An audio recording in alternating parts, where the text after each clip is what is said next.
Welcome to the fleet, cadets. My name is Commissar Kai, and today we're going to be going over the weapons, loadouts, and team play tactics you'll need to get started against this new vile abomination spewing into our democratic galaxy. Don't be mistaken, this is just the squids' first excursion into democratic space, which makes it vital that we understand their weaknesses and the tactics that work best against them before the rest of their ill-begotten kind shows up. So stock yourselves up on ammo and knowledge, cadets. Here's how you beat the squids. Hang on, I'm gonna conduct a slight experiment. Back up. Let's do an investigation real quick. Oh shit! That is a very big experiment! Run away!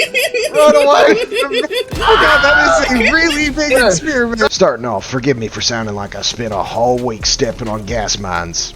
I stepped on one too many of them, and now my lungs are in need of liberation. But that ain't important. We have new enemies to fight and new toys to try, so let's get into it. First, we need to take a look at our enemy and understand as much as we can about how to turn them into calamari. Since this is just their vanguard forces, the Illuminate have only brought 4 enemy types with them, not including their stupid-looking flying saucers. The Voteless, citizens who have had the desire for freedom forcibly ripped from their bodies. The Overseers, semi-armored squids herding around the carcasses of our fellow citizens. Watchers, these stupid little scanner drones that can call in backup for the squids. And the Harvesters, these 3-legged wobbly bastards that I thought we wiped out in 1898. They also have their spaceships, which drop these future sushis onto the battlefield, which can be tricky to take down, but we'll get to that later. The Voteless are pretty much harmless on their own, but their main strength comes from their numbers and how they are dispersed around the map. In my 8-hour campaign against the squids, a lot of my deaths were due to the masses of freedomless souls boxing me into bad positions, surrounding me while my focus was elsewhere, or smacking me in the back at just the right time for me to get melted. To handle this dark tide of voteless bodies hurtling themselves at you, you'll need a primary support weapon to chew through them. Now, I ain't tested every weapon in the armor yet, but I can point you in the right direction for a few good choices. Light armor pen weapons haven't gotten the love they deserve from Helldivers across the fleet, with them preferring plasma, explosive, or medium penetrating weapons to take on the bots and bugs. However, against the squids, light pen weapons really shine. You'll want a primary that can easily overload the shields of their ships and harvesters while still being able to handle the endless hordes of Voteless. For this purpose, I present to you the Breaker Spray and Pray.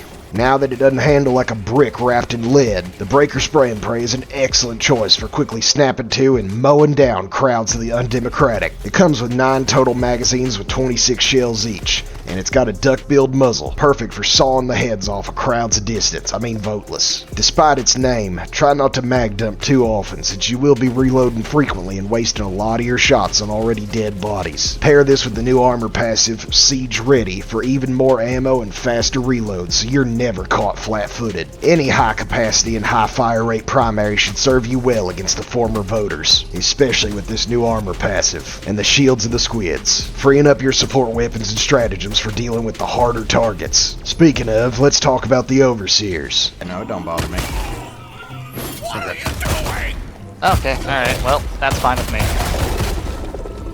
What kind of bullshit squid karate was that? These ornery squids are tough for a non-human, being able to tank 3 railgun shots without any significant problems. They have a lot of health and a good bit of armor. Thankfully, we can strip them down and put them in their place by blowing parts of that armor off to get at the squishy bits underneath. Now I know most Helldivers' first instincts is to do what normally works, and shoot them in the face. But these fancy fish don't seem to have much in the way of brains, since shooting them in the head with anything less than a 50 BMG hardly seems to bother them. Instead, for reliable kills, you'll want to strip their chest armor off and shred their noodly bodies with a whole lot of democratic lead. Thankfully, their armor is as flimsy as their bodies, so any light pen primary can clean a squid in no time. If you'd prefer to take a support weapon to handle Overseers, I'd recommend taking something like the autocannon, AMR, HMG, or the laser cannon to deal with them quickly, since these weapons' medium penetration can punch through their armor while still doing enough damage to put them down.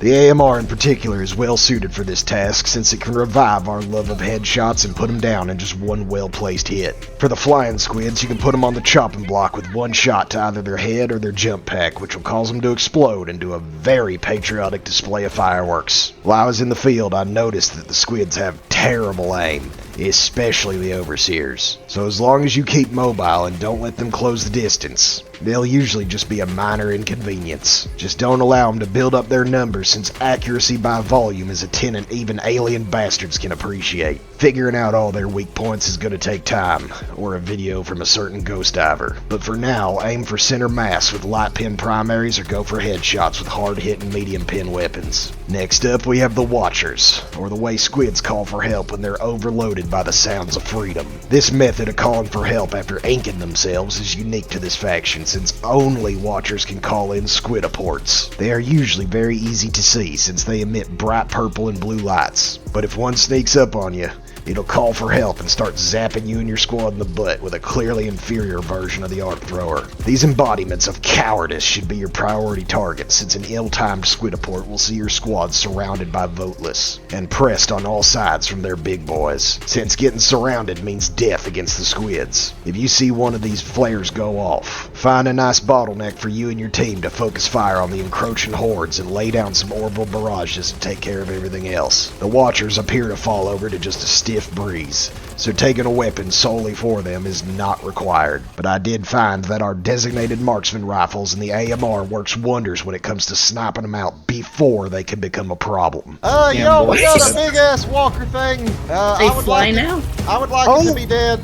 Wait, no. Understood. Understood, my commissar. For the last of the ground units, we have the Harvesters, or the big boys. These are a weird mix of a Hulk and a tank, which can threaten you from either range or close quarters. They have a long-range beam weapon, which will melt lightly armored Helldivers in a little under a second, and a short-ranged arc attack, which is seriously lethal to anyone not wearing arc armor or heavy armor. The thickest armor appears to be at the top of their head, hood, whatever squids used to think. But they have a couple of weak points to exploit, namely the bit that connects their head with their legs. This part is only medium armored as far as I can tell, and it doesn't have a ton of health. So if you keep your aim steady, you can bring them down with just a simple machine gun. I know our first instinct when seeing a target this big is to either slap a thermite on it, throw a 500 kilo at it, or blast it with a recoilless rifle. But the squids don't play by the same rules. The Harvester shields will absorb any big hits, making these tried and true methods of processing E710 or gathering scrap less than effective against this new enemy. We can overcome this weakness with teamwork though. Like here, I'm able to ping my teammate that a Harvester's on its way, take down its shields with the incendiary breaker, and have them blast that walker into sashimi with their AT launcher. But it is certainly a bit more complicated than the shoot it in the face method we apply to both the bots and the bugs. There's a few weapons we can lean on to topple these Martian rip-offs, but my favorite so far include the autocannon for its punch and stagger, the AMR for long-range kills, and either the medium or heavy machine guns for general-purpose work. All of these weapons can stagger a Harvester enough to keep you from being melted into goo, but can still topple them in a hurry if you aim for this bit right here. What is this, by the way? Their hip? Who ever heard of a squid with hips? Even secondary weapons like the Verdict or the Senator can bring these squids down a peg. But be warned, doing so consistently requires you to get close enough for the zappy bit to start firing at you. Instead, I thoroughly enjoyed smacking their shields down with the breaker and snapping their legs off like a crab with the AMR, taking only 3 to 4 shots to this area to humble this beast. Finally, on our list of intelligent squids, we have the warp ship. These obnoxious space whales act as both the reinforcement points for the squids on the ground and to deploy their quick reaction forces. They have zero offensive capabilities, but their armor and shields are quite impressive. For an alien bastard, anyway. On the ground, they have energy shields, which must be depleted before delivering the Mail of Liberty through their front door. They are highly resistant to explosives and cannot be destroyed by spears or recoilless rifles when they're on the ground. Most stratagems will also struggle to get through their armor. The only ones I've found that can reliably destroy these grounded pancakes are the 120 and 380mm barrages. Things like Eagle airstrikes, strafing runs, or orbital Gatling barrages don't have enough punch to get through their heavy plate, and can only destroy them if the projectile happens to go through an unshielded door. When they're in the air, warp ships are much easier to destroy, if you know where to shoot. The recoilless rifle can take them down in one shot to their unprotected underside, but it will take 2 shots to crack through that side armor. However, the spear can punch them right out of the sky with a single shot anywhere on the ship. I ain't yet tested any of the other weapons, but y'all give it a try shooting at this area, and let me know what does the trick. Alright, let's head out of the city. Oh, how does this work? I think we gotta go over here, Chunky. Northeast. Oh, wait, we have I see. jetpacks. We can just go over the wall. Oh, I need to run. I tripped. Oh, get over, you fat fuck. There we go. Now that y'all know where to shoot and with what, let's touch on how to build a squad before you drop on a planet with a squid infestation. But first, if you need a squad to team up with and have the spirit of cooperation, enlist in my platoon by clicking the link to the Discord in the description below. My commandos are the most active and team play oriented Helldivers in the fleet, and we're happy to give our fellow Helldivers out of retirement a place to call home. But now let's get back to the team play.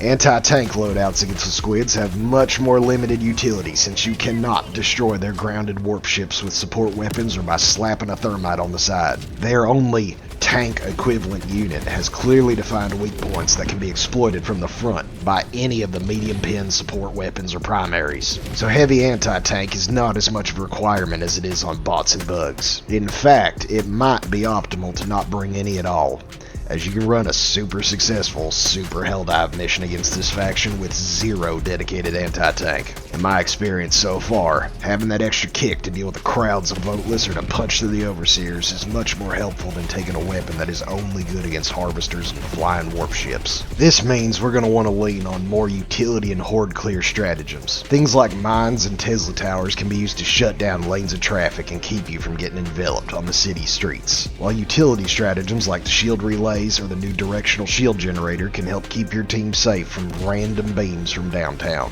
So far, my favorite team comp is one shock trooper to jetpack around the map, shutting down squid objectives and kiting away the Voteless. A dedicated sniper for taking out watchers before they can become an issue, and tapping out overseers. One squad leader in scout armor to keep track of which streets the enemy's using to get to you, and one heavy trooper loaded up with all the bullets and booms. I'm sure there's a ton of new team comps and strategies waiting to be uncovered, but until the squids get their full roster, leave most of your AT at home. Yeah. I think it's the same here. Give it to him, Chunky!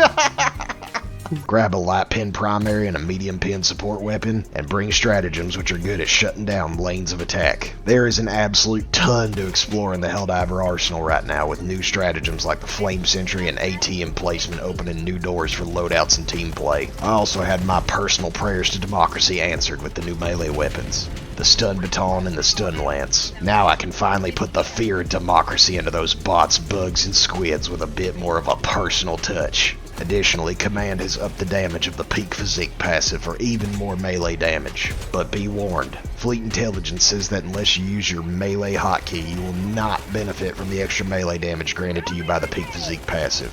So instead of firing it like with your gun, use that melee button until Command authorizes our trigger fingers to fire melee weapons. This has been the most exciting few days of my time as a Helldiver, and there is so much more to cover.